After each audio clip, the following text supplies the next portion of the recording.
Excelenzia, zorionak lortu indegu. Bagenuen erronka gaur beteko ote genuela, areto hau.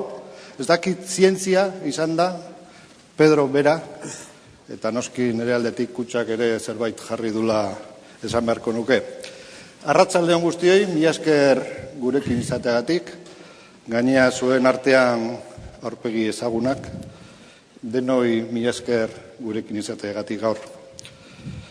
Pedro, te he dicho unas cuantas veces que la generosidad es una cualidad de las personas inteligentes. En tu caso, una más, pero muy importante. Gracias, por tanto, por hacer posible la aportación de Kutxa a la organización del ciclo Passion for Knowledge, por medio de este ciclo previo de Kutxa Lectures que vas a iniciar. Un mal presentador suele recurrir a ese tópico de nuestro personaje no necesita presentación, pero hoy se cumplen las dos circunstancias. Mi atrevimiento para ser presentador y que tú, Pedro, yo creo que tienes, entre otros títulos y reconocimientos, el de Vasco Universal y por ello suficientemente conocido entre todos los que hoy estamos aquí.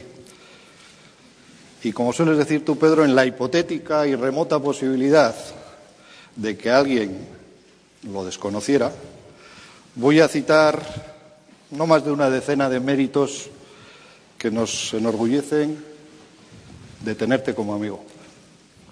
Ya he citado el de Vasco Universal y Pedro es también Premio Euskadi de Investigación, 1996, el más joven consejero, el siguiente lo fue el Lehendakari Aguirre, habido en un gobierno vasco.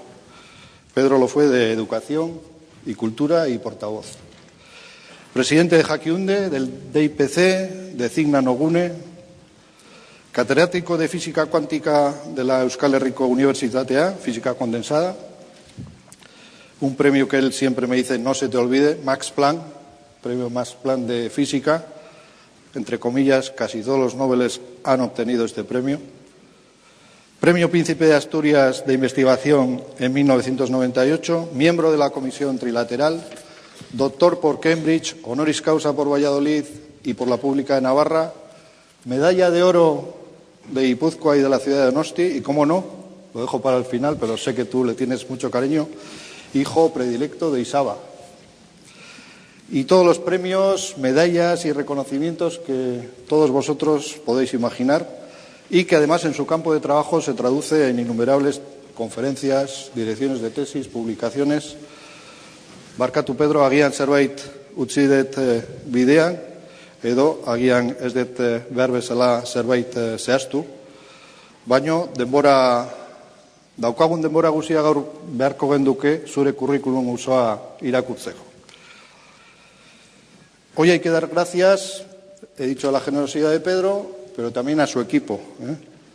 Las grandes personas, además de ser generosas, también tienen un gran equipo. Veo aquí algunos de elementos de su equipo de trabajo que luego al final detallaré, van a continuar este ciclo de conferencias que iniciamos hoy las próximas semanas. Un par de avisos antes de que empiece Pedro. La conferencia durará 1 hora, en eso también es campeón, en controlar bien el tiempo, pero todos ustedes tendrán oportunidad de que continuemos lo que haga falta porque una audiencia inteligente se demuestra en el número y en la calidad de las preguntas que hace. Y tendremos todos oportunidad de disfrutar de las respuestas de Pedro. Eta besterik ez, Pedro, berriro ere eskerrak emate dizkizugu eta aurrea. Eskerrik asko zuri.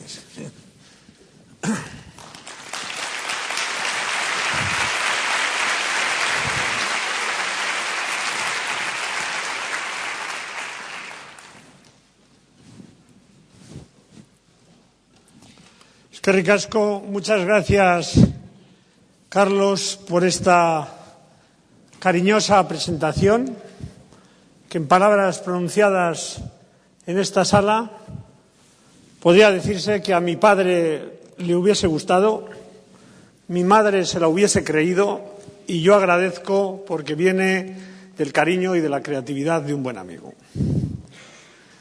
En realidad, el título de esta charla, aunque es de un clásico del 19, se debe, por cierto, voy a apagar el móvil, se debe a Carlos. Un día, tomando chacolí y más en Igueldo, me preguntó, pero ¿para qué sirve la ciencia? ¿Cuál es la eficiencia de la ciencia?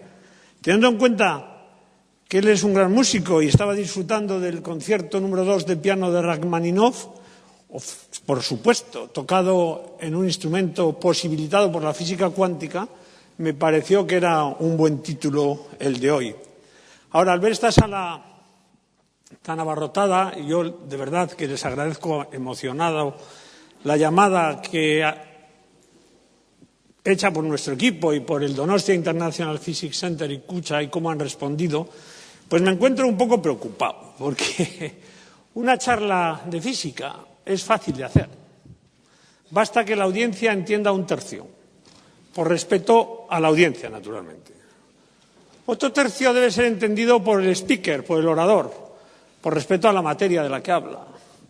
Y otro tercio por nadie, por respeto a la naturaleza. Pero esta charla tiene que ser entendida por todos y todas, como decía nuestro Lehendakari Ibarretxe, o Zapatero, para que no haya connotación ideológica en mis palabras. Y esto es prácticamente una misión imposible. Una misión imposible porque estudios recientes de la Universidad de Cambridge, donde yo tuve el honor de hacer el doctorado, una pequeña universidad donde se descubre el electrón, el neutrón y la estructura doble hélice del ADN en el laboratorio de física, el Cavendish Laboratory. Estudios recientes de ese laboratorio muestran que nadie es capaz de mantener la atención durante más de 15 minutos, independientemente de lo brillante del orador, que tampoco estamos para modestias. Ahora bien, la ciencia acude en su rescate porque la semana pasada la revista Science y Nature publicaba un estudio conjunto de la Universidad de Harvard, el Cambridge de segunda, el sucedáneo, y Cambridge el de verdad, el inglés, en el que indicaba que a partir de 15 minutos, gente inteligente como ustedes y emocionalmente bien preparada como ustedes se concentran en salvajes fantasías de todo tipo, incluidas las que ustedes están pensando.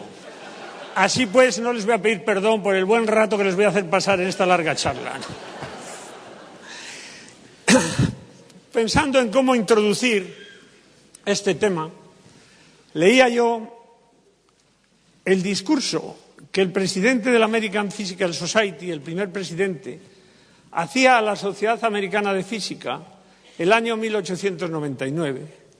En él mostraba su impotencia frente al dolor de sus seres queridos y frente a un médico que le decía que no podía hacer otra cosa que certificar la muerte. Y él se preguntaba, ¿pero cómo es posible que no haya remedio para este virus, para este microbio? ¿Cómo es posible que este señor solo me pueda decir que no puede hacer nada para aliviar el sufrimiento de mi querida hija, de mi querida esposa? El discurso es especialmente conmovedor porque él estaba gravemente enfermo de diabetes y murió 1 año y medio después. El remedio por insulina creo que se descubre unos 20 años después. ¿Por qué, pues, no puede hacer nada? Y Rowell se contesta a sí mismo y dice, la respuesta es la ignorancia, la ausencia de conocimiento. El remedio es todavía desconocido. Y él sigue. El problema no es de la medicina, porque el cuerpo humano es física y química también, y las otras ciencias deben progresar en armonía. Podemos esperar que al final del siglo XX personas como yo no tengan que sufrir lo que yo estoy sufriendo, y la respuesta es exactamente sí, y es lo que ha ocurrido en el siglo XX. El siglo XX es el triunfo de la ciencia y de la tecnología y su aplicación para limitar la dependencia del hombre con la naturaleza y para hacer que la vida sea más larga, menos dolorosa, en definitiva, más humana. Y esto ha sido logrado por científicos y tecnólogos motivados por su pasión por conocer, teniendo libertad para formular las preguntas adecuadas y la forma de contestarlas. Este triunfo de la ciencia y de la tecnología no ha sido acompañado por el triunfo de la solidaridad humana. El siglo XX es el siglo del fracaso de la solidaridad humana y la mitad de la población mundial vive desapegada y despegada, desconectada totalmente de lo que hoy vamos a tratar aquí. Ahora bien, aunque hoy me centraré en su aspecto utilitario, la ciencia es mucho más que sus aplicaciones prácticas. Es una aventura intelectual, una aventura humana que en este siglo, y sobre todo en los últimos años, ha cambiado la percepción del mundo en que vivimos y de nosotros mismos. En mi opinión, sin despreciar otras contribuciones señeras, el edificio conceptual de la ciencia moderna es la obra cultural colectiva más importante de la humanidad. Hemos aprendido que el tiempo y el espacio surgen en una gran explosión hace unos 13.700 millones de años, que vivimos en un planeta en los arrabales de una galaxia, como veremos luego. Sin embargo, la luz que tarda en ir un segundo a la Luna, tarda 8 minutos en ir al Sol, tardaría 100.000 años en cruzar nuestra galaxia, como las que hay cientos de miles de millones. Incidentalmente, algo parecido al número de neuronas en nuestro cerebro, lo cual nos hace darnos cuenta de la poca cosa que somos en el cosmos. La grandeza del hombre es ser consciente de esta insignificancia. Y dentro de ese aspecto cultural, nosotros hemos estudiado y entendido en gran parte, desde lo más grande hasta lo más pequeño, desde los confines del universo, 10 elevado a 25, luego explicaré lo que es esto para los que no tengan formación científica o numerológica, hasta lo más pequeño, el radio de Planck. Y la escala del hombre, o de la ameba, que para esto es igual, está entre medio de los dos. 60 órdenes de magnitud, algo inmenso pero finito, que quizás algún día entendamos. Y nosotros, los físicos, somos los historiadores y los profetas del universo. Estudiando las condiciones iniciales del universo, miramos a lo más grande, miramos a las regiones más pretéritas del cosmos y también en los aceleradores intentamos cambiar y crear las condiciones iniciales para entender de qué están hechas las cosas, cuáles son los constituyentes últimos de la materia y las leyes y simetrías que los gobiernan, para así entender y predecir. Como a lo largo de la charla voy a usar mucho potencias de 10, permítanme explicarles qué es esto. Órdenes de magnitud, potencias de 10.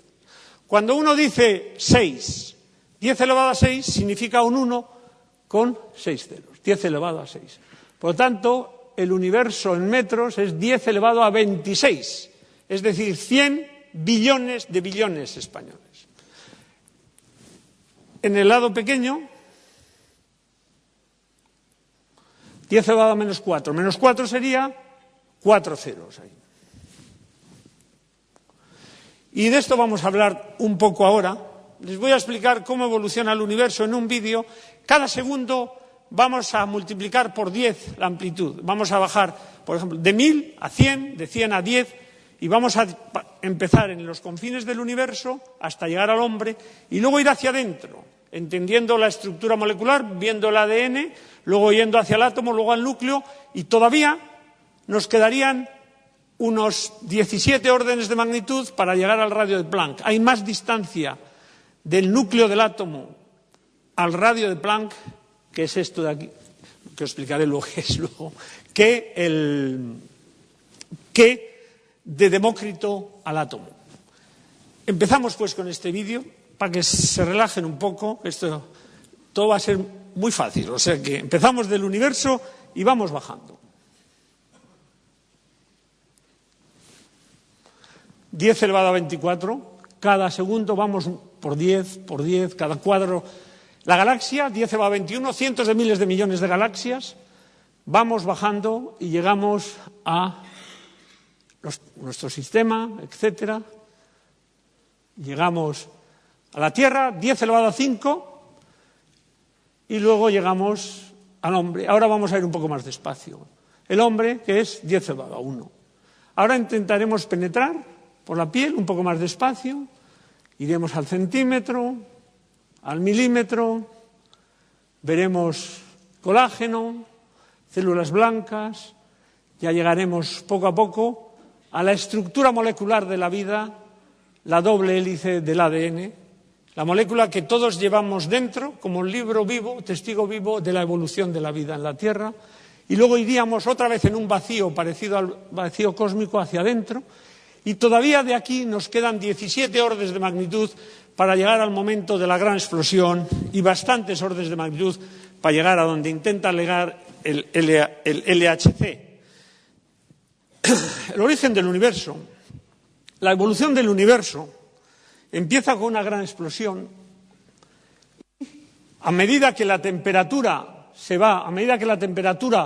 va bajando, se adquieren cualidades específicas en la materia y aparecen los núcleos, los átomos, estructuras moleculares, y cuando la temperatura es la adecuada aparecen especificidades cuánticas, que son macromoléculas que tienen capacidad de réplica, duplicar y vida, en algunos casos, inteligente. Yo soy de un club cultural que se reúne los sábados y domingos a la mañana, que se llama el Club Donostiarra. La mayoría de la gente los conoce por el footing. Si están por aquí, seguro que se mueven. Pero en realidad es un club cultural que discute temas: dónde empezó, qué es el LHC, por qué se miden las cosas. Y en esas tertulias culturales me preguntan sobre el bosón de Higgs. Yo iba a contestar hoy, pero como creo que no ha podido llegar, llegará más tarde porque está trabajando, reservo esta respuesta para que sea una de las preguntas que me hagan al final.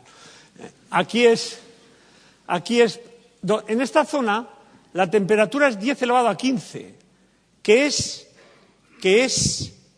1.000 millones de veces superior a lo que fue la temperatura en el instante inicial de la bomba atómica de Hiroshima. A esto ya llega la física.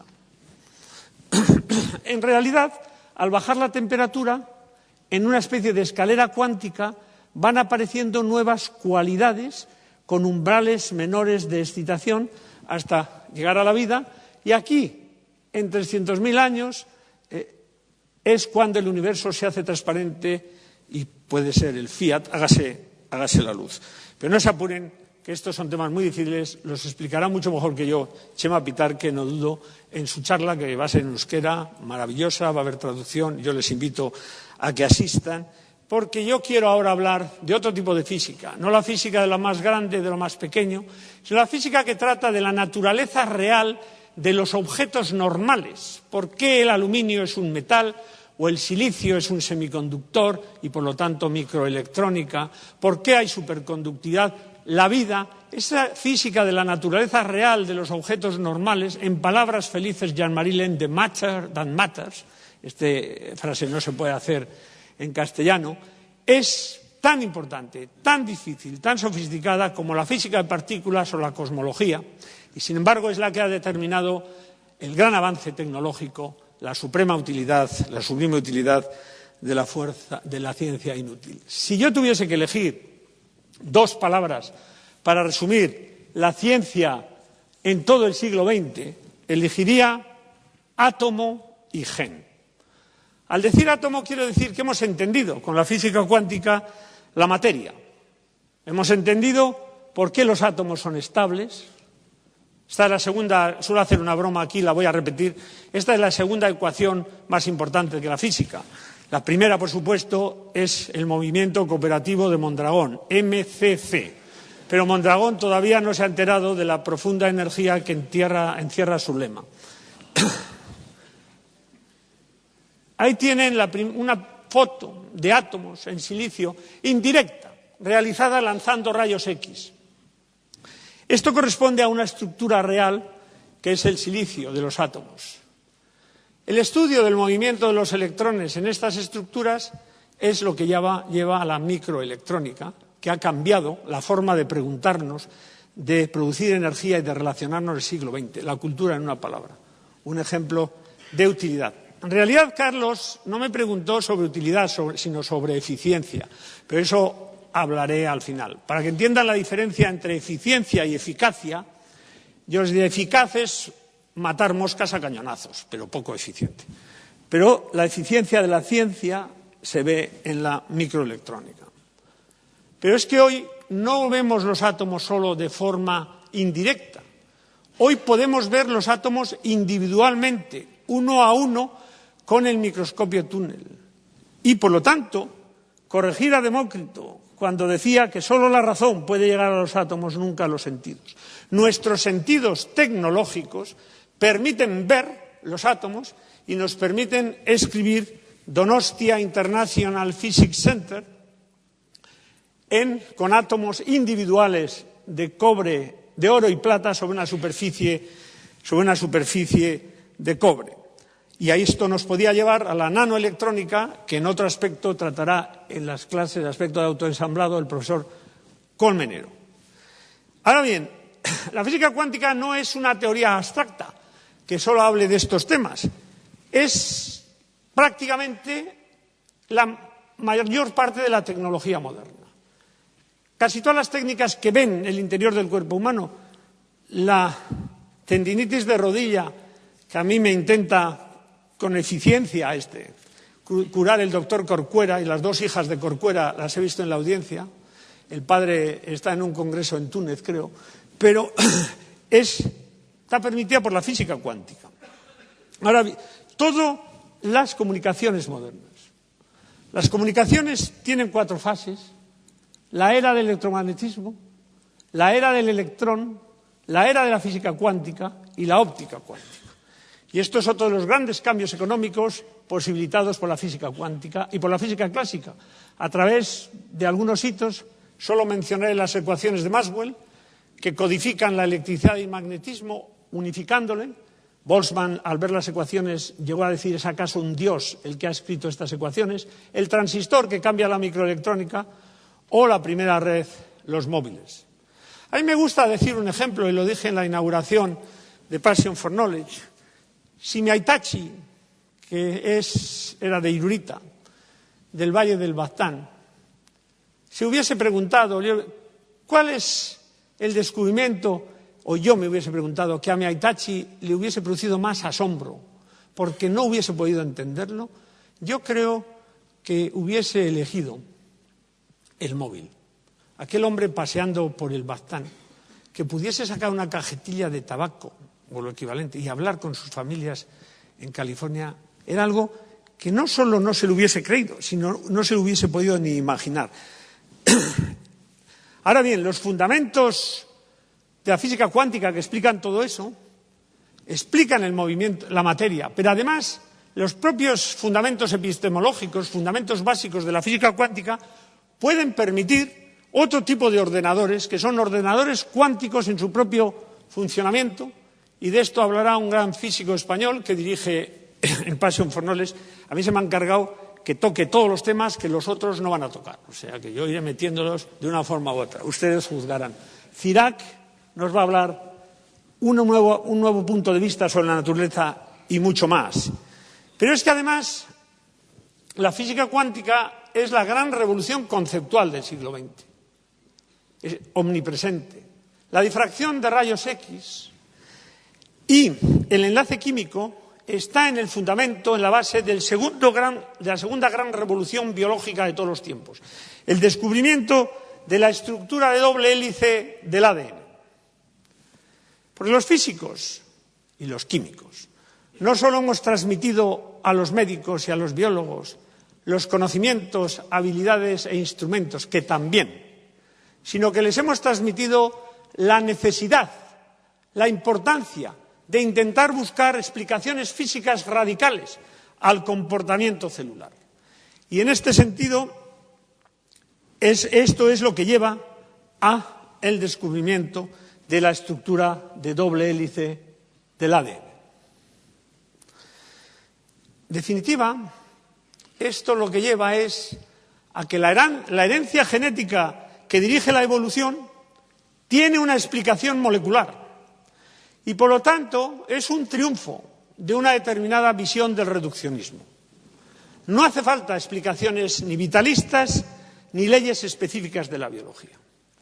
Ahora bien, el corolario de esto, y esto es un tema que puede surgir en el debate, no significa que podamos empezar del ADN y entender la psicología, la neurociencia o la ética. Hay propiedades emergentes que impiden esto. Y esto surge con una modesta foto que es cuando se lanzan rayos X al ADN, esto es lo que sale. Lo mismo que cuando se lanzan rayos de luz a los agujeros pequeños de una persiana, una figura de difracción, realizada por una mujer, Rosalind Franklin, que fue injustamente tratada por serlo, especialmente por Watson, al que luego me referiré. Esta figura se la voy a intentar explicar. Obviamente, entender esto en detalle lleva mucho tiempo y mucha matemática y mucha física y química, porque está en juego el enlace químico y la difracción de una estructura repetitiva en la cual hay 340 átomos distribuidos espacialmente. Ahora, la esencia de lo que hay aquí, yo he tomado el desafío, Carlos Ruiz dijo, a que no lo explicas en un minuto. Y yo, pues soy un apostador nato, no puedo resistir una apuesta. Como saben todos mis amigos, he aceptado esa apuesta y aquí tienen la explicación.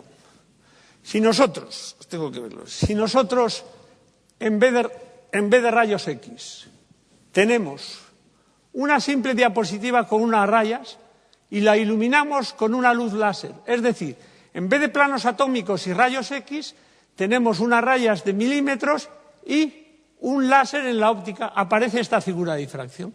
Es como lo inverso de esto. Si esta distancia es grande, la de aquí es pequeña. Esto es lo que verían con una transparencia, una diapositiva haciéndolo. Ahora, si inclinan las rayas, la figura se le inclina para allí. Si la inclinasen a este lado, al otro lado. Esto todavía no les ha dicho nada, porque esto es mucho más complejo. Esta figura, que es, yo llamaría la piedra de Rosetta de la vida. Sin embargo, ahora si ponemos el zigzag, ya está la cruz de San Andrés. La cruz de San Andrés. Se combinan las dos. Por eso cuando Watson y Crick vieron la foto de Rosalind Franklin, Watson dijo, el corazón se me acelera y me quedé con la boca abierta. Porque aquí vieron hélice. No doble hélice, sino hélice. Si además esto se cambia el ángulo de aquí. Por lo tanto, midiendo este ángulo, me dice en la estructura del ADN cuál es la anchura respecto a la altura. Y con las reglas del enlace químico, cómo pueden entroncarse en esta hélice las bases, 4-adenina, etcétera, que son el alfabeto de la vida. Y ahí sabemos que la doble hélice tiene que ir por fuera, por ese tamaño. Si suavizamos un poco esto, pues queda un poco más parecido. Todavía no, porque una de las características claves es que 1, 2, 3, la cuarta línea está perdida.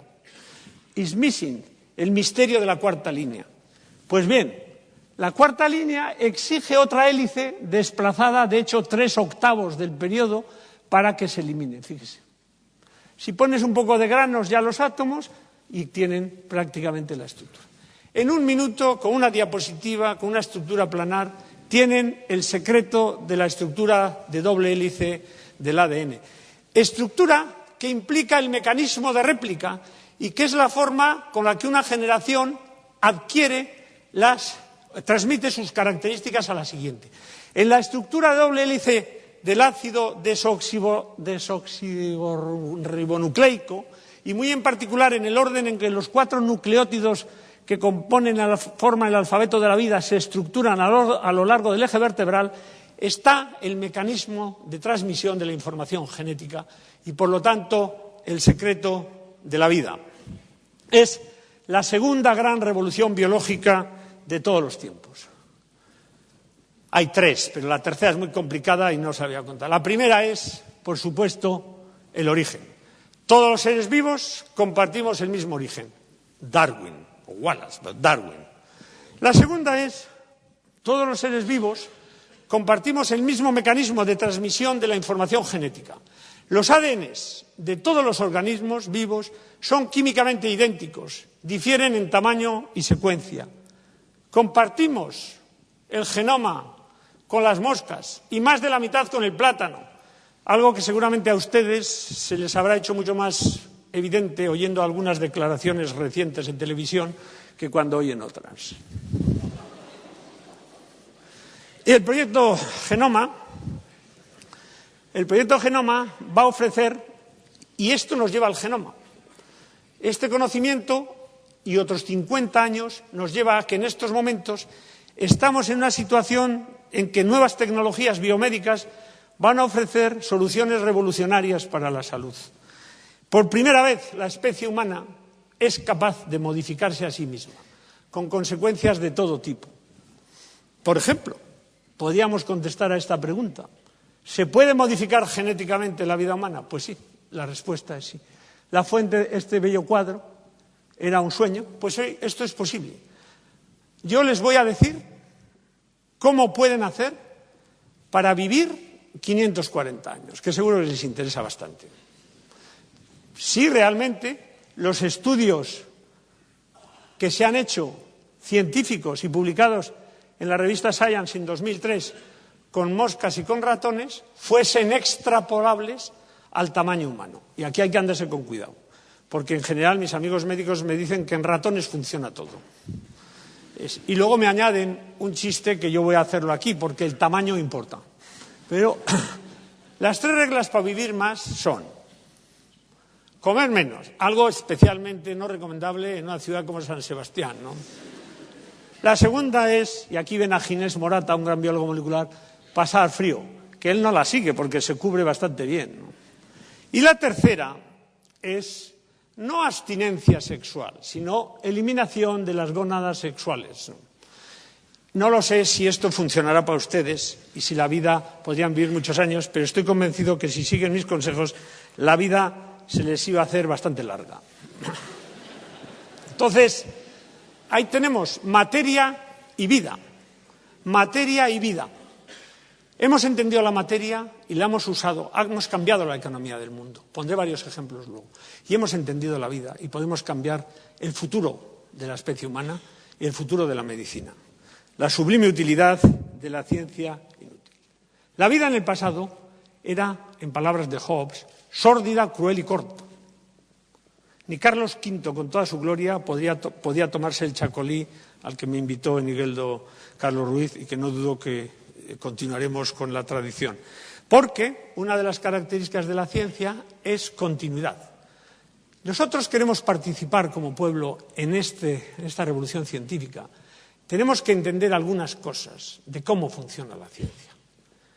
Yo voy a elegir 2 cosas, 2 características de la ciencia. La primera es progreso. La ciencia se apoya en el esfuerzo de los anteriores.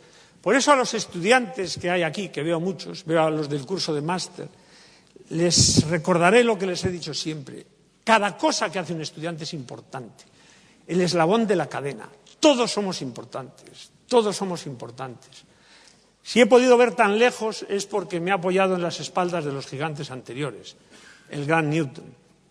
Y es importante la labor de los maestros, y a lo largo de los años hay que respetar a los mayores. Yo todavía no me incluyo, a pesar de algunos disgustos que he tenido al acompañar a mi hija al autobús y tener que escuchar a la cuidadora esa Yoshua Gurra y Tonari, no me incluyo en este grupo, por lo cual, aunque cada año que pasa, veo más claro la importancia de los mayores, ¿verdad, Vicente? Y por eso me gusta decir algo para reflejar esta idea de progreso, que todas las olas del mar deben la belleza de su perfil a la retirada de las que les precedieron. Y esta visión de largo plazo es importante. Y ahora estamos en una crisis donde se ha dedicado cantidades ingentes de dinero para solucionar los problemas a muchos que nos habían metido en ellos. Hemos visto firmas norteamericanas que, jugando irresponsablemente, han llevado a unas catástrofes. Por no citar entornos al sur, prefiero mirar al oeste. Es un problema que no solo ha sido técnico, también de ética y de valores. No es el momento de entrar. Yo estoy dispuesto a aceptar que hay que dedicar cantidades ingentes de dinero en garantizar el corto plazo.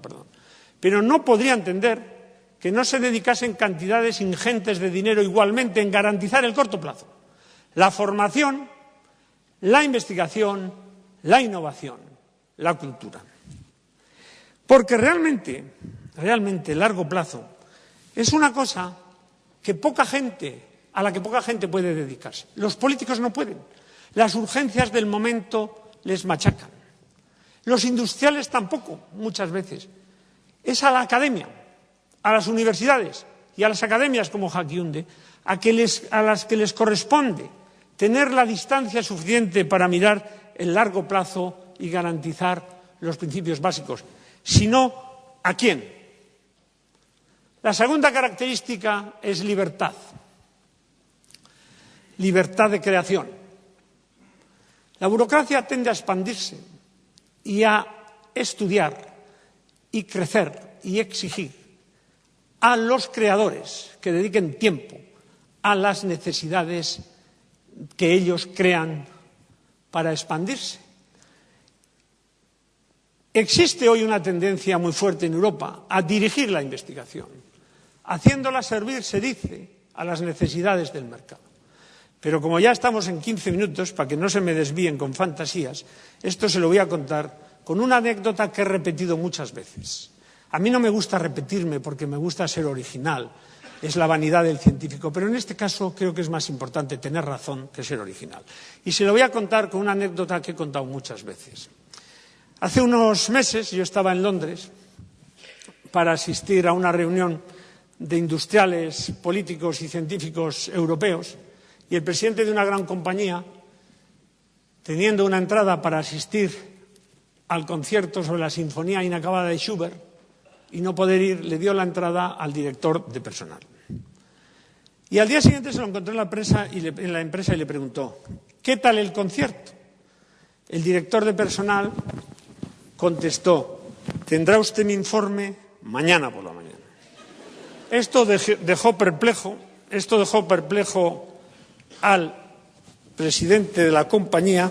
Ahora tengo que buscar dónde tengo este texto porque para que vean ustedes lo que es la tecnología. Ayer nuestro computador colapsó y perdimos el texto de mi conferencia. Menos mal que ya hemos podido rehacerla un poco. Informe sobre la asistencia al concierto del 18 de noviembre del año 2000, Sinfonía Inacabada de Schubert. Durante considerables periodos de tiempo, los 4 oboes no tienen nada que hacer. Se debiera reducir su número y su trabajo debiera ser distribuido entre toda la orquesta, eliminando así los picos de actividad. Los 12 violines estuvieron tocando las mismas notas. La plantilla de esta sección debiera reducirse drásticamente. Si realmente se requiere mayor volumen de sonido, esto se puede lograr mediante un amplificador electrónico. En tocar las semicorcheas se empleó mucho esfuerzo. Esto parece un excesivo refinamiento y se recomienda que todas las notas se redondeen a la corchea más cercana. Si se hiciera así, sería posible, cómo no, emplear personal de baja formación. No sirve para nada la repetición con las trompas de pasajes que ya han sido tratados por la sección de cuerdas. Si estos pasajes redundantes fueran eliminados, el concierto podría reducirse a 20 minutos. Y finalmente señalarle, señor presidente, que si Schubert hubiese tenido en cuenta estos consejos, ciertamente hubiese tenido tiempo de terminar su sinfonía.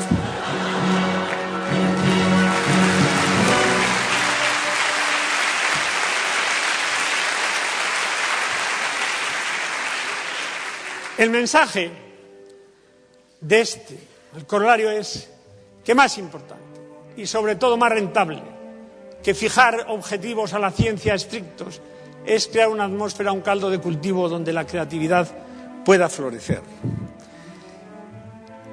Es la sublime utilidad de la ciencia inútil. El utilitarismo a ultranza es lo más inútil, Y en estos momentos de crisis, la investigación universitaria es un blanco tentador. Un blanco tentador. Fíjese lo que decía, esto he recuperado también, un antiguo presidente muy famoso de una comunidad autónoma. La investigación hace menos de 6 meses. La investigación universitaria tiene un componente de básica que no puede seguir subvencionándose en tiempos de crisis y en pleno siglo XXI, por la sencilla razón de que lo que necesita nuestra sociedad son proyectos de investigación aplicada que añadan valor, riqueza y empleo a nuestra economía. Cuando el superávit añade, adorna un presupuesto, parece entendible y disculpable que los gobernantes se permitan ciertas alegrías que reconfortan al que gobierna y al destinatario de la gracia. Pero cuando el dinero presupuestado procede de deuda, no queda más remedio que invertir en cosas que te generen dinero para poder pagar la deuda. Sí que es verdad que si lo pudiésemos prever, quizás tuviese razón, pero el futuro ya no es lo que era. Las aplicaciones del conocimiento no se pueden prever. Esto he citado muchísimas veces también y solo voy a concentrarme en 3. Los aviones son juguetes interesantes, pero sin valor militar. Visión de futuro. El almirante Lehigh, 2 meses antes que Hiroshima. La bomba atómica nunca estallará. Y lo hablo como experto en explosivos. Y Gates, que debería haber aprendido, 640K serán siempre suficientes. Tengo muchas más que están en la web, pero lo que no está en la web es lo que me pasó en la conferencia que dio en el DIPC Julio Linares, consejero delegado de Telefónica, el ABC del año 1932. Un número especial sobre cómo será el año 2000. Y aquí dice, esto tengo reservado para ti, Carlos, que me lo has pedido, pero ahora permíteme leer un extracto de todo lo que dice sobre cómo será el año 2000. Marañón, el gran médico. No se morirá nadie por enfermedades infecciosas. El cáncer será una enfermedad histórica. El conde Romanones, y esto seguro que les gusta más, siendo monárquico, reconozco que en el año 2000 no quedará ni recuerdo de las monarquías. Y estos literatos como Valle Inclán, más listos, si supiera cómo va a ser la literatura del año 2000, ya la estaría haciendo. No me la imagino ni me interesa. Quiere decir que el futuro ya no es lo que era y no se puede predecir. Por eso hay que seguir avanzando en el conocimiento.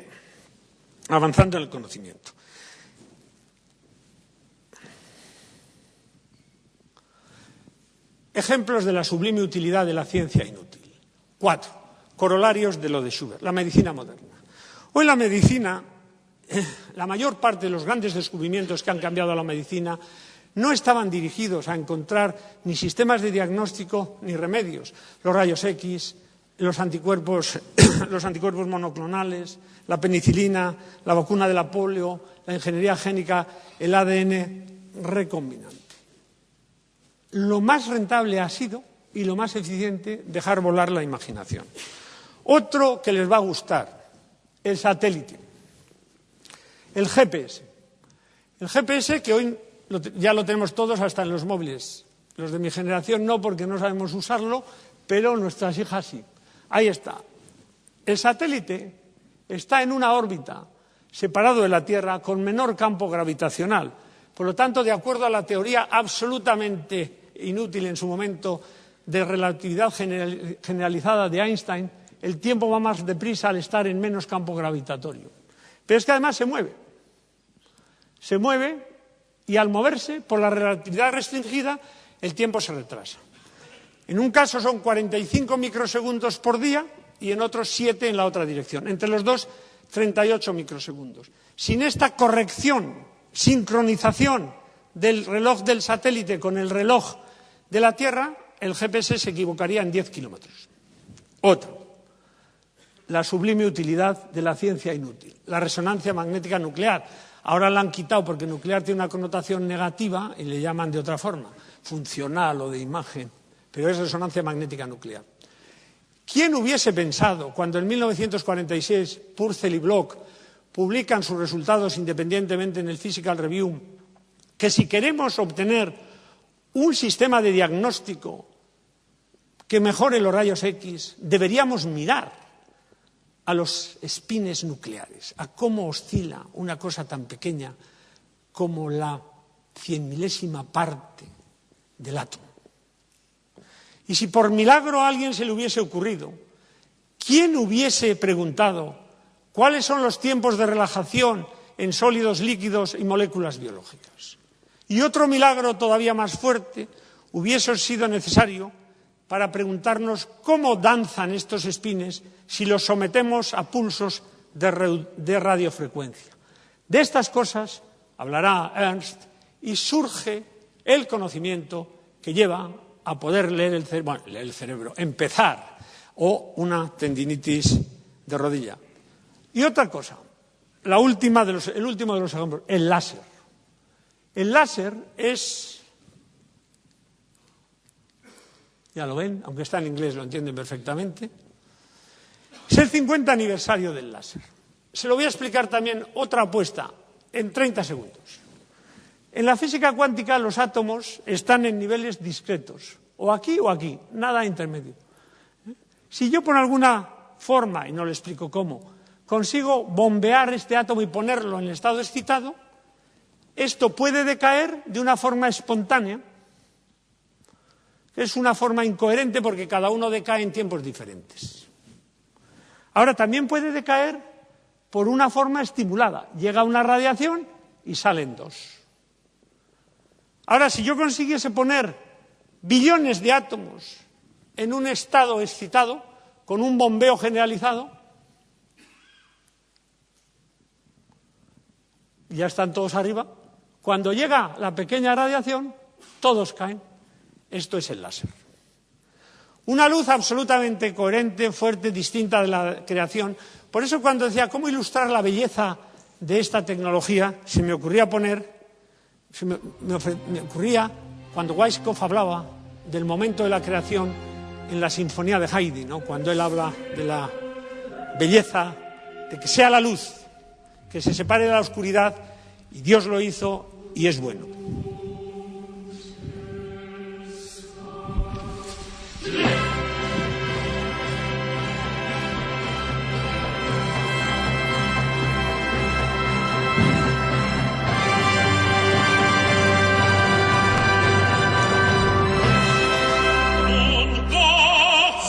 Está en francés, no se puede leer, es un poco pequeño. Dios separó la luz y la oscuridad. 300.000 años después del inicio es cuando el universo se hace transparente, y me imagino que Haydn intuía esto, pero no podía conocerlo. Pero es que no solo sirve para esto. Y por cierto, incidentalmente, Luis de Pablo hablará en Passion for Knowledge, transmitiéndonos la belleza y la creatividad de la música. Pero es que los láseres hoy sirven, por ejemplo, en la película Goldfinger, aquí se está dirigiendo el láser a lo que mi madre llamaría lo que define la naturaleza del hombre, y por lo tanto lo que quiere es alargar la vida de James Bond, siguiendo la tercera regla, naturalmente.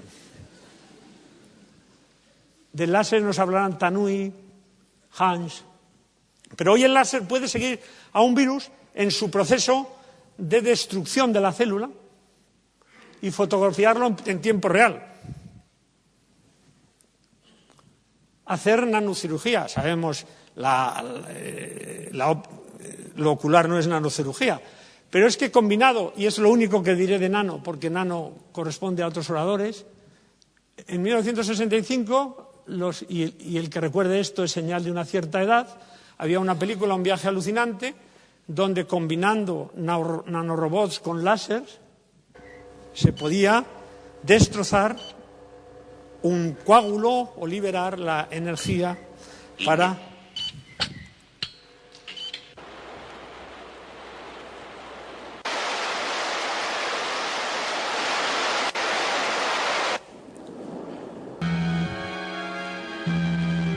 ¿Cómo va eso, doctor? Trato de aliviar la presión de unos pocos vasos clave. Bueno, esto que parece ciencia ficción es exactamente, no con los láseres, pero sí con las nanorobots, lo que hace Robert Langer en el MIT, que dará la conferencia inaugural de Passion for Knowledge. Premio Max Planck, Premio Príncipe de Asturias, Premio Millennium, un ingeniero al servicio de la salud humana y el padre de la liberación inteligente de fármacos. Él lo que hace es construye nanofibras que seducen, entre comillas, a las células, se disponen allí, es como si les ofreciese un andamio, es biodegradable y luego el órgano funciona. Esto es lo que células viajando por un torrente sanguíneo es lo que ha conseguido Langer, aunque esto, por supuesto, es una imagen. Pero hay más. Nosotros estamos trabajando en láseres de atosegundos. Investigadores del DIPC, colaborando con el Max Planck de Múnich, han abierto el camino al atosegundo, que es la millonésima de la billonésima del segundo. ¿Y para qué sirve esto? Pues puede servir para muchas cosas, pero es una precisión impresionante. Esta es la revista Wired, la revista que todos los hackers de tecnología siguen. Esta chica no tiene nada que ver con pero coincide, que está en la contraportada de nuestro trabajo que ocupó el atosegundo. Fíjese, microsegundo, dilucidar una carrera de caballos. Microsegundo, 10 elevado a menos 6. Millonésima de segundo. Ver cómo una carta es rota por una bala. Nanosegundo, el comienzo de una explosión nuclear. Femtosegundo, 10 a la menos 15, la milésima de la billonésima del segundo. Es el tiempo en que ocurren las reacciones químicas, algo que ocurre en estos momentos en todo su cuerpo. ¿Y atosegundo para qué servirá? Pues quizás, entre otras cosas, para, si podemos seguir el movimiento en tiempo real de los electrones, conseguir diseñar y entender cómo se produce a escala microscópica, a escala nuclear, a escala atómica, el proceso de daño por la radiación de rayos X. Por lo tanto, minimizando el daño y maximizando la utilidad. Hay un campo infinito de posibilidades. Pero es que los láseres hoy son omnipresentes. La máxima precisión de los relojes, 10 elevado a menos 15, con los láseres. La Luna se puede medir con un láser, la distancia de aquí a la Luna, con una precisión de 1 milímetro. Pero esto no es nada, porque la interferometría de láser que hay en Berkeley, con ondas gravitacionales, puede medir una distancia de 4 kilómetros, con una precisión de 10 elevado a menos 21, que es 10 millones de veces más pequeño que el tamaño de un átomo al medir 4 kilómetros. Las fibras ópticas, ¿qué les voy a hablar? Entonces, ¿qué pensaría el que empezó? En realidad, el primer premio Nobel no es por el láser, que es óptico, sino por el máser. ¿Qué pensaría Townes cuando viese si pudiese haber visto que la economía mundial está dominada por los láseres? Pues no hace falta que azucen la imaginación, porque nos lo dijo él hace poco, antes de morir. Yo me sentiría, dijo, como un pequeño castor mirando la presa majestuosa del río Colorado y diciéndole a su amigo el conejo: yo no hice esta presa, pero está basada en una de mis ideas. Y esto me lleva a que para participar en esto, las ideas siempre surgen en la mente de una persona. Y vivimos en tiempos exponenciales.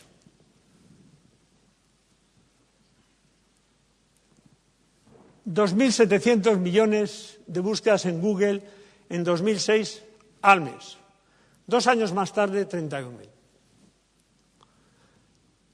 Tiempo necesario para alcanzar un mercado de 50 millones. Radio, 38 años. Televisión, 13.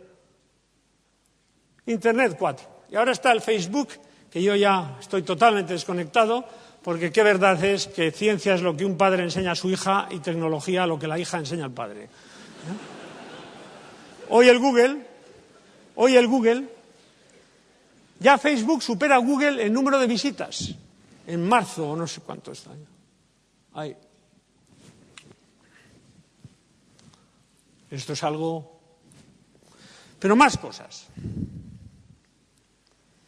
Número de dispositivos en Internet en 1984, 1.000. En 1992, 1 millón. Hoy, 1.000 millones. El conocimiento científico se duplica cada 2 años. Por lo tanto, una universidad que se obsesione en producir gente directamente empleable en la industria del momento está mal enfocada. La propia investigación. En el pasado, la ausencia de información es ausencia de conocimiento. Hoy el exceso de información es ausencia de conocimiento. Pero fíjese, investigación. El genoma tardó 500 semanas. Genoma humano en descodificarse. 3.000 millones de dólares. Hoy se hace en 1 semana. si los técnicos que se prepararon para hacer esto ahora ya están obsoletos. Pero fíjese otra cosa. Este telescopio que está en Arizona ha codificado en una década 200 millones de objetos celestes. El que están construyendo en el Monte Pachón lo va a hacer en una sola noche. Y eso nos lleva a que realmente lo importante son las personas. Son las personas, porque el liderazgo humano, el dominio de la técnica, no es nada sin liderazgo humano. No es nada sin liderazgo humano. Y en los límites entre lo conocido y lo desconocido, todos somos igualmente ignorantes. Nadie está en mejor situación. Y una idea siempre surge en la mente de una persona, en una persona individual. Yo soy un enérgico partidario del trabajo en equipo, pero dejando libertad a las personas. Y este, incidentalmente, es el tercer beneficio de la investigación básica. El primero era el cultural, lo hemos visto, con el origen del universo. El segundo, el cambio inmenso en la economía del mundo que ha producido descubrimientos inducidos por física cuántica o otro tipo de conceptos, relatividad. Y el tercero es que una sociedad que se preocupe de lo que ocurre en los límites, de lo que ocurre de lo desconocido, crea por el mero hecho de hacerlo un clima de creatividad, de excelencia en el tratamiento de los problemas en otros campos, que se transmite como por ósmosis a toda la sociedad, enriqueciéndola. Solo esto bastaría para justificar el apoyo económico a la investigación básica. Ahora bien, para que esto ocurra hace falta una enseñanza en creatividad. Y a mí el ejemplo mejor es el ejemplo de Anne Sullivan y Helen Keller.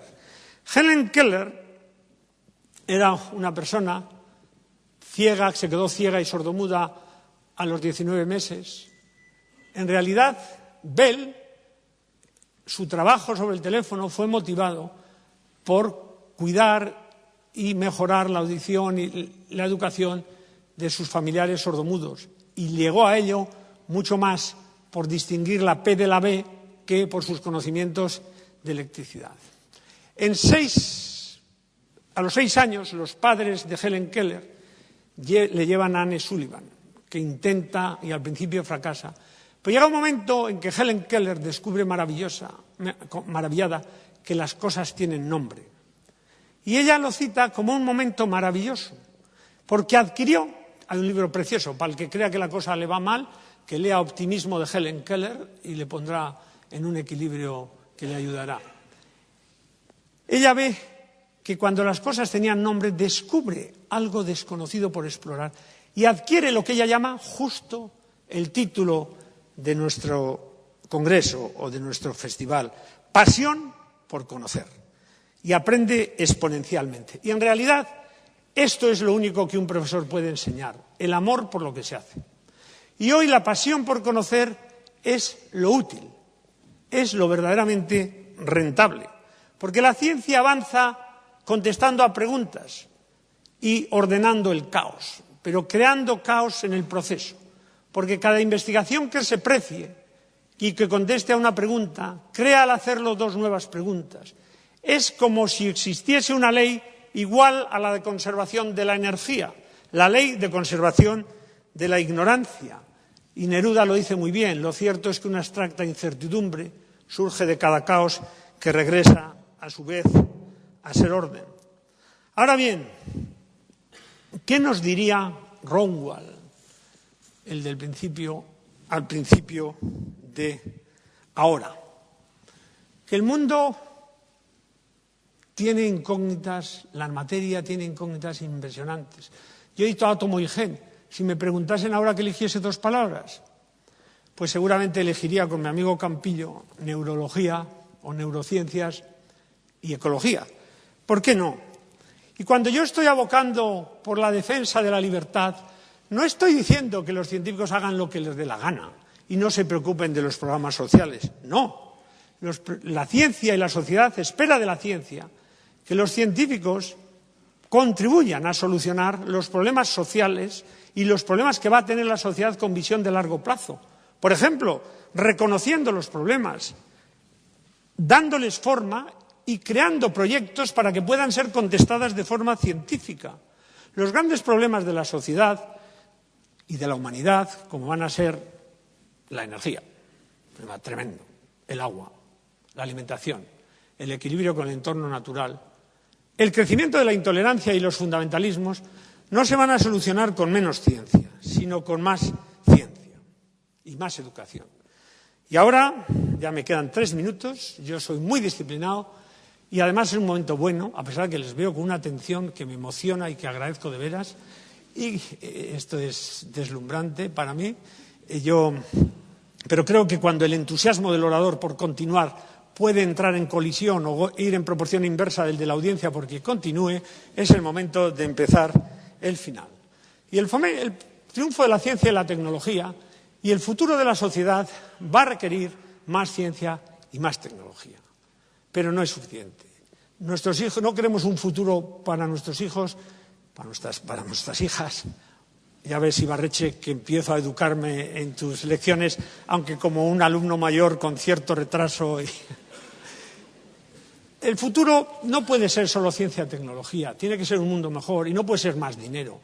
Tiene que ser un mundo en que el triunfo de la ciencia y la tecnología vaya acompañado por un triunfo ético equivalente. Y para eso necesitamos otros campos de la ciencia e instituciones interdisciplinares. Ahí me salta una. Instituciones interdisciplinares como Jaquiunde, por ejemplo, en que gente de diversos campos, excelentes en cada campo, trabajen en interdisciplinaridad. Esa es la verdadera interdisciplinaridad, la reunión de excelentes en las diversas disciplinas y no la reunión de los que nunca han contribuido a nada en cada una de las disciplinas, naturalmente. Pero es que la ciencia no solo nos contesta a preguntas tan dramáticas como las anteriores, que son y que hay que citarlas, y para los cuales no solo basta la ciencia básica, sino que hay que hacer un desarrollo armónico de básico, aplicado, tecnología, y por eso nadie más que el DIPC y los centros básicos de nuestra universidad quiere que Tecnalia venga por aquí. Lo digo antes de que alguien me pregunte, porque cada radio, pues que nosotros estamos totalmente a favor. Pero es que si yo, aunque ya sé que son tiempos de crisis y está aquí Carlos Tamayo también, ante esta audiencia tan inmensa, no podemos pretender que nos dé una copa de champán a cada uno al salir, o quizás sí, no lo sé. Pero si pudiésemos pretenderlo, nos podríamos preguntar, y yo tenía un vídeo maravilloso, pero que lo he recortado para mantenerme en el tiempo, ¿en qué copa es mejor beberlo? ¿Larga o corta? ¿Plana o alta? La respuesta de la física nos la da el láser, la larga. Se distribuye mucho mejor, de forma más homogénea que aquí en lo que queda. O sea que la ciencia contesta a todo tipo de preguntas. Volviendo al tema, nosotros queremos un desarrollo que la ciencia y la tecnología no se deje atrás al que queda atrás. Y en esto Europa es ejemplar. Y que se respete el entorno natural. Y por eso tenemos el orgullo de, junto con, aquí veo a Vicente Zaragüeta, en que todavía no está en ninguna de las fantasías, seguir la intervención sabiendo que la número 1 de oceanografía mundial estará aquí y en el acuario en septiembre. Respeto, pues, al equilibrio con el entorno natural, porque el futuro desarrollo no puede consistir en la explotación continua y limitada hasta el final de la naturaleza por parte del hombre.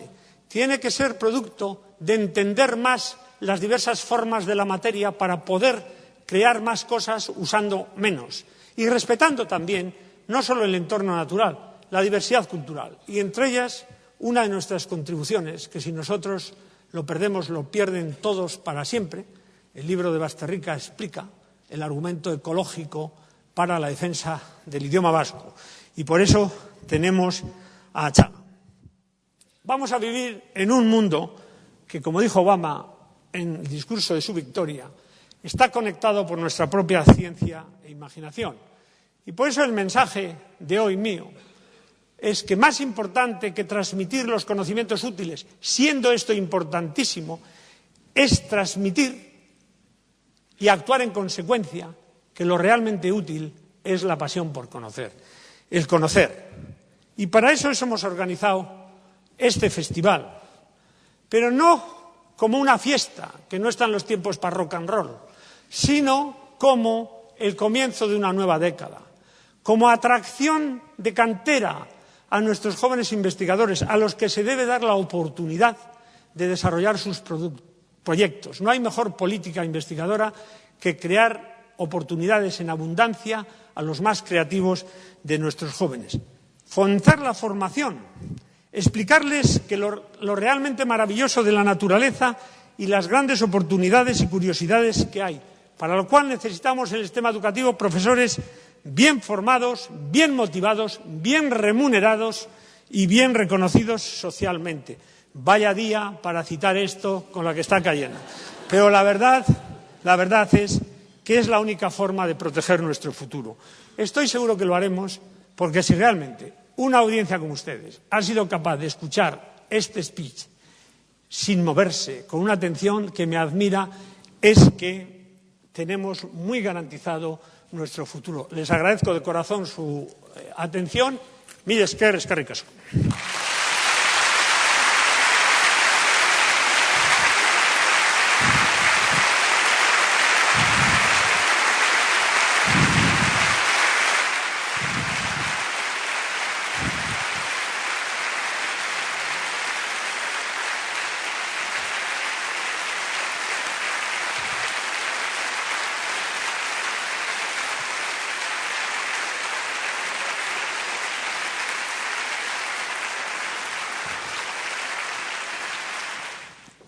No ahora.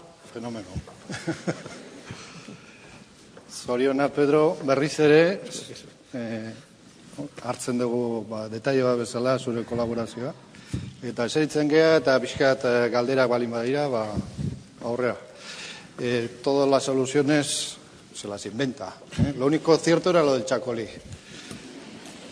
Yo a lo único que aspiro, los que conocéis la anécdota de Einstein y el chofer, es a ser su chofer. Lo que pasa es que es imposible el intercambio de papeles. Hoy sí nos hemos cambiado la corbata.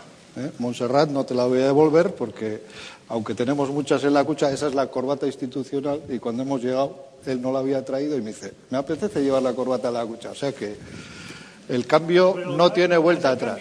En tu caso ha sido donación, en el mío préstamo. Bueno, preguntas. Bueno, pues ahora... Bueno, antes de terminar o empezar con vuestras preguntas, has citado a Igor Campillo, que verdaderamente es un campeón en la organización del Passion for Knowledge, y yo quiero citar también a Iñaki Altuna, que es el que ha colaborado y llevado adelante la organización de estas jornadas de escucha. Eta orain, bueno, badauzkazute zuen eskura mikrofoiak, eta hasieran esan dudan bezala, el oyente más inteligente es el que hace las preguntas más interesantes. No obstante, tenemos algunos infiltrados que tienen esa que has anunciado antes. La de bosón de Higgs. ¿Dónde están los donostiárragos? No ha venido ni uno. Bien, pues no sé si se puede poner un poquito más de luz porque merecería la pena en la sala que nos viéramos mejor y que os animaréis. Hay micrófonos. Bye.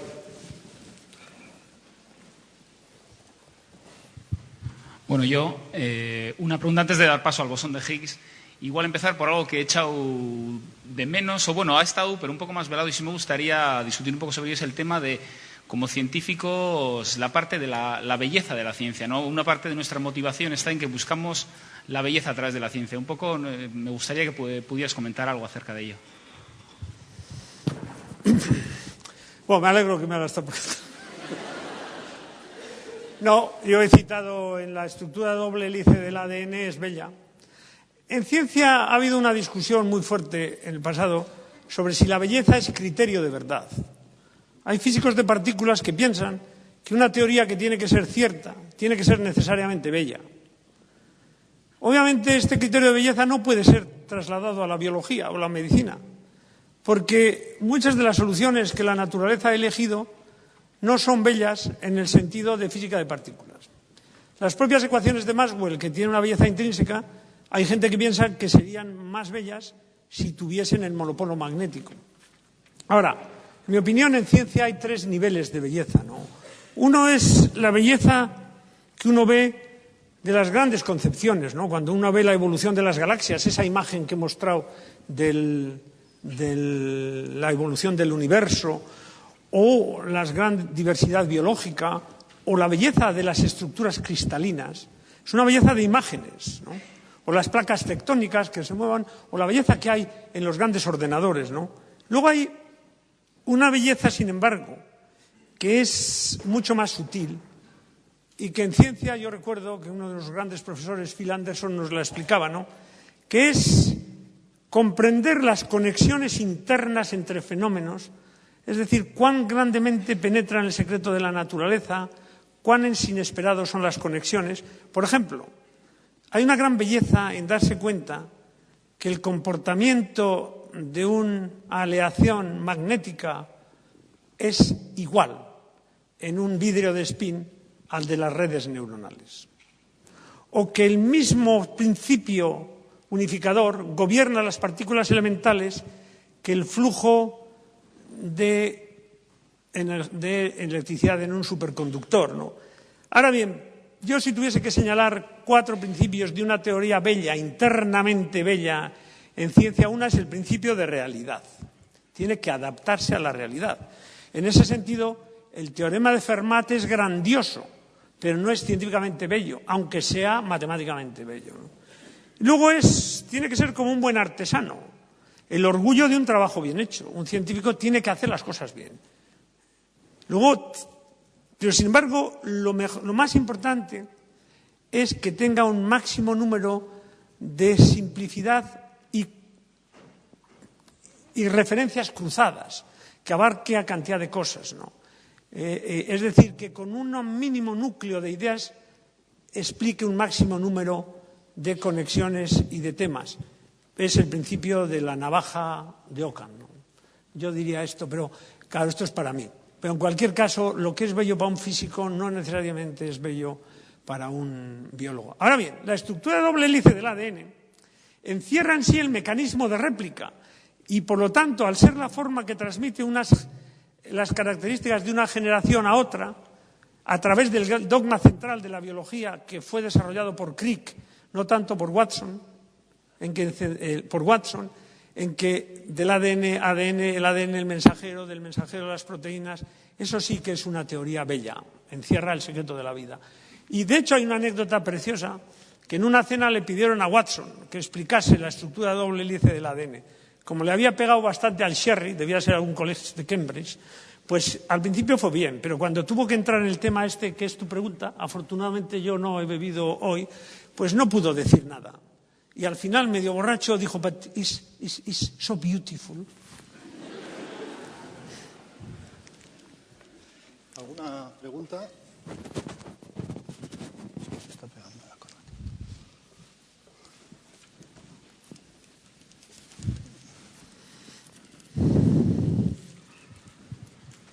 Arratsaldeon, eta zorionak. Me Buen lo he pasado fenomenal, Pedro. Muchas gracias. Yo, en parte porque has dado pie a ello, me gustaría que abundaras un poco en la idea de las propiedades emergentes de la materia. Porque al comienzo de la intervención has utilizado 2 conceptos que son los de entender y predecir. Pero luego has dicho que el conocimiento de lo básico de la materia no nos permite predecirlo absolutamente todo. Yo me estaba dando cuenta cuando hemos estado escuchando la música, no nos permite predecir lo que gozamos escuchando la música, por ejemplo, ¿no? Buen ejemplo. Tiene que ver, efectivamente. Y luego hay otra cosa, por si te apetece. Yo te lo he oído a ti en más de una ocasión, cuando hablas de por qué interesa hacer un esfuerzo en ciencia. Has utilizado un argumento que no has utilizado hoy. Yo creo que es un argumento muy relevante, y si te apetece, que es el de que la inversión en ciencia y en formación supone elevar en general el grado de exigencia también, el nivel intelectual de la sociedad en la que nos encontramos y, por lo tanto, el grado de exigencia que plantea la ciudadanía, y esto hace que la sociedad funcione mejor, que sea más democrática, que sea más libre, etcétera. Esto te lo he oído a ti y por eso lo estoy repitiendo aquí y, bueno, entiéndelo como una invitación a comentarlo. Encantado. Primero, es una pregunta importantísima y, claro, proviene de un gran investigador. Esta pregunta no es algo que se pueda despachar pim-pam, ¿no? Esencialmente, formulándolo de otra forma, lo que me pregunta nuestro antiguo y gran rector, Iñaco Pérez, es si realmente uno entiende las leyes y las partículas elementales, ya se ha acabado la ciencia. Y si encontrásemos la ecuación del todo, porque lo demás sería corolario, ¿no? Esta tendencia la tienen en física los físicos de partícula y en biología los biólogos moleculares. Pero es muy curioso, porque para los físicos de partículas los biólogos moleculares es cocina, claro. Y para los biólogos moleculares los físicos de partículas son irrelevantes. Pero, volviendo al tema, es la discusión verdadera y dura del reduccionismo. Y efectivamente yo he dicho dos frases que pueden aparecer como contradictorias. Una es que el ADN es el triunfo del reduccionismo en el sentido de que ofrece una explicación molecular al mecanismo hereditario de la evolución. Y por otro lado he dicho que aparecen propiedades emergentes que no son explicables simplemente en las leyes elementales. No hay contradicción en esto. Todos somos reduccionistas en un sentido, en que creemos que las leyes son las que son, no hace falta leyes vitalistas ni leyes diferentes en la biología, y que todo se reduce a esas leyes. Pero aquí hay gente que va al extremo. Incluso un gran premio Nobel de partículas, Bellman, llegó a decir que saberlo todo sobre el quark es saberlo todo sobre todo. Pero claro, incluso si supiésemos la ecuación del todo, yo creo que no nos iba a decir nada sobre todo lo que nos interesa. ¿Por qué? Porque aparecen propiedades emergentes, como muy bien has dicho. Estas son propiedades que surgen de la interacción, especialmente cuando hay muchas partículas. Es la frase de Engels en el Anti-Düring: la cantidad se transforma en calidad. Que, por cierto, Hemingway explica muy bien en la discusión que cita Anderson en su artículo More is Different, cuando explica: oye, los ricos son muy diferentes a nosotros. Ricos, diferentes, calidad. Y le dice Hemingway: sí, tienen más dinero, cantidad. Esa transformación de cantidad en calidad hace que cuando yo le pego una patada a una piedra te duele, por una propiedad emergente, que es la rigidez, que no tiene sentido en la escala atómica. Cantidad de propiedades del cerebro no tienen sentido. Y veo aquí grandes especialistas, y no me quiero meter en cabezas de 11 varas, a nivel celular. Son fruto de la interacción. Y la propiedad puede ser la misma si el continente, es decir, el sustrato físico, es un diodo o una red neuronal o un transistor. En ese sentido, yo estoy de acuerdo. En una palabra, estoy de acuerdo con el rector cuando dice, y lo resumiría con una frase de Phil Anderson: el conocimiento se estructura en niveles, prácticamente desacoplados del anterior. Ningún avance en la superconductividad nos va a decir nada sobre la belleza de un atardecer, ni sobre la sinfonía inacabada de Schubert. Los niveles son consistentes con el anterior, pero ni se reducen ni se deducen del anterior. Es decir, hay más distancia cognitiva entre el ADN y la ética que entre el ADN y el quark. Eso sería mi respuesta sobre el reduccionismo.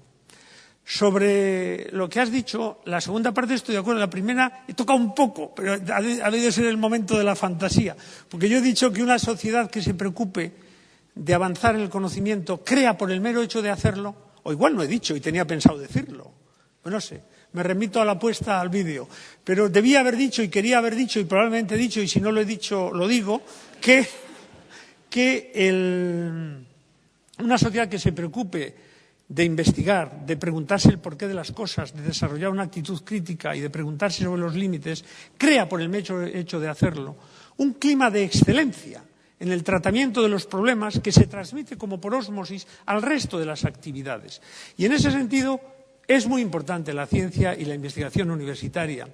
Además, 100% de acuerdo contigo, y debía haberlo dicho, pero claro, el equilibrio entre todo lo que yo quiero decir y lo que Carlos Ruiz me permite decir, pues me ha llevado a no tocar esta vez, pero me parece que era importantísimo y no debía haberlo olvidado, al hecho de que una sociedad científicamente informada, que entienda que la ciencia es parte de la cultura, que entienda qué es ciencia y qué es no, que entienda la diferencia entre predicción meteorológica y témporas, y entre medicina y homeopatía, y que entienda también las consecuencias sociales y económicas de la ciencia, es una sociedad más libre, menos susceptible de manipulación por intereses de presión, y nosotros en el futuro vamos a tener que contestar como sociedad a un amplio número de preguntas con un alto componente de ciencia y tecnología, y es bueno que estemos todos, porque esto no es una cuestión de la democracia y de todos, preparados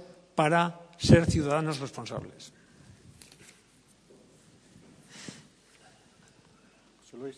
Sí, a mí me gustaría también felicitarte porque la verdad es que resulta admirable ver la capacidad que tienes para que gente como yo, un jurista, pues acabemos entendiendo pues una hora de exposición sobre temas que a todos nos interesan muchísimo, pero sobre los que no conocemos ni las herramientas básicas probablemente para acercarnos a ese área.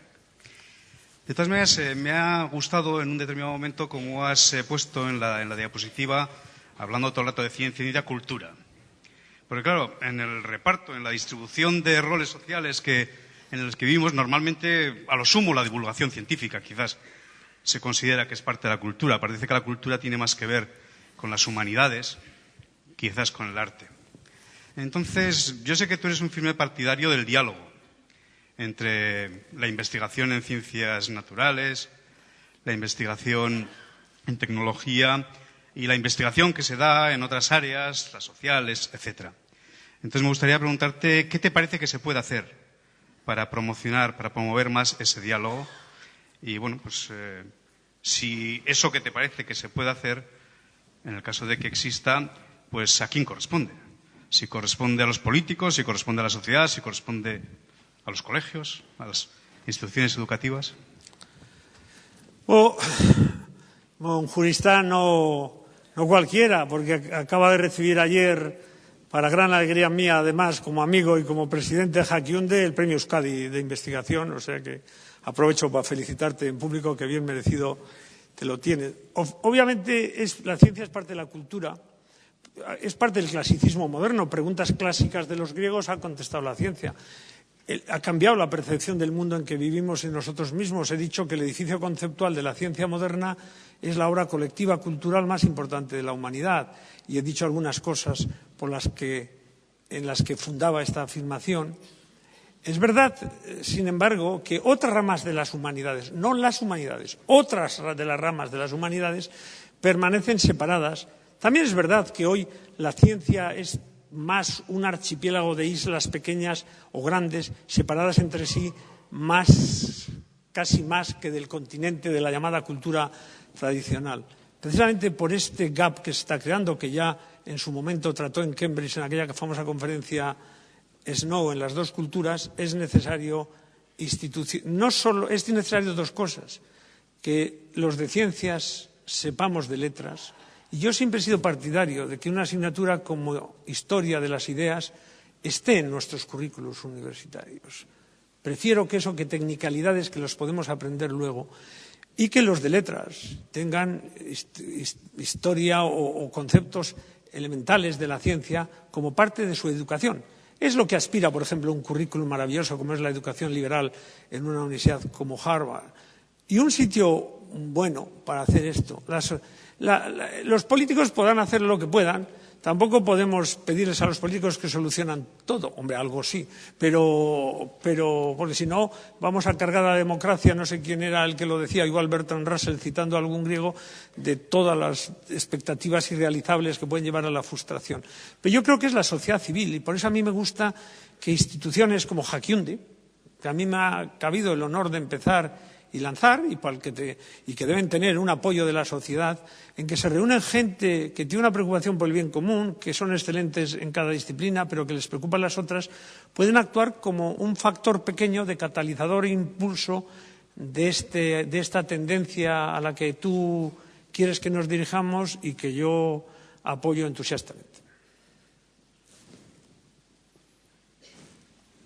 además de los de las primeras filas, parece que ciudadanos de a pie, porque claro, aquí hay una representación muy selecta en las primeras filas.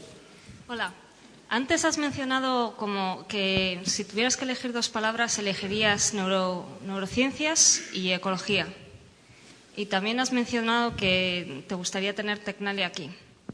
Si en el hipotético caso de que Tecnalia o algunas de las empresas que la componen o la van a componer estuvieran decidiendo o considerando cerrar los departamentos de neuroingeniería, si a ti te encargaran el trabajo de convencerles de que no lo hagan, ¿qué argumentos utilizarías? Yo aquí voy a contestar. Me parece una pregunta maravillosa. Yo voy a contestar como Valle Inclán. Lo haré en su momento, no sea que se preparen para mis argumentos. Pero ¿qué pasa? No quiero ni pensar que están pensando en eso. Pero en cualquier caso, una cosa es lo general y otra es lo particular. No todas las instituciones. Yo lo que he dicho es como campos de investigación y pueden ser otros, muchos, podría ser otro. El siglo XXI puede ser el siglo de la información, puede ser. El siglo de la interdisciplinaridad. He dicho por decir dos. Neurociencias, porque buenos amigos trabajan en ello y lo sigo, y también en casa tengo información sobre ese tema. Y ecología, porque a cualquier ciudadano responsable le tiene que interesar un ecologismo científico. Es decir, ¿son realmente ciertos los peligros anunciados? ¿Cuál es el riesgo de no hacer nada o de hacer algo? Lo he dicho eso, pero es como, en esto no casi como Groucho Marx, pero si me fuerza y estas dos no les gusta, tengo otras dos. Un poco en broma, pero lo de Tecnalia, pero si quiere llamarme a la defensa, y estoy seguro que el diputado general lo hará de maravilla, pues yo nunca me he negado a ayudar a una buena causa. Mientras alguien se anima para cerrar, me vais a permitir que repase un poco el programa de las 4 próximas conferencias de este ciclo. Datorren astean, maiatzaren 20an, Jose María Pitarkek emango du hurrengo hitzaldia. Jose María Pitarte da nanoguneko zuzendaria, eta hitzaldiaren titulua handienetik txikienera, kuorka, kuasara eta nanoeskala. Datorren ostegunean, hau izango da Handiakaleko gure aretoan. Maiatzaren 27an, Fernando Cosío, catedrático de la Facultad de Químicas, presidente de Ikerbasque, hablará de química, belleza y arte. 3 de junio, siguiente semana, Javier Aizpurua, investigador del Centro de Física de Materiales CSIC de Euskal Herriko Unibertsitatea, cuando la luz se hace pequeña. Eta amaitzeko ziklo hau, ekainaren 17an, Juan Colmenero, director del Centro de Física de Materiales CSIC Euskal Herriko Unibertsitatea, molécula a molécula, autoensamblado molecular y nanotecnología. ¿Alguna pregunta para cerrar? Bueno, nos hemos quedado sin bosón de Higgs y menos mal.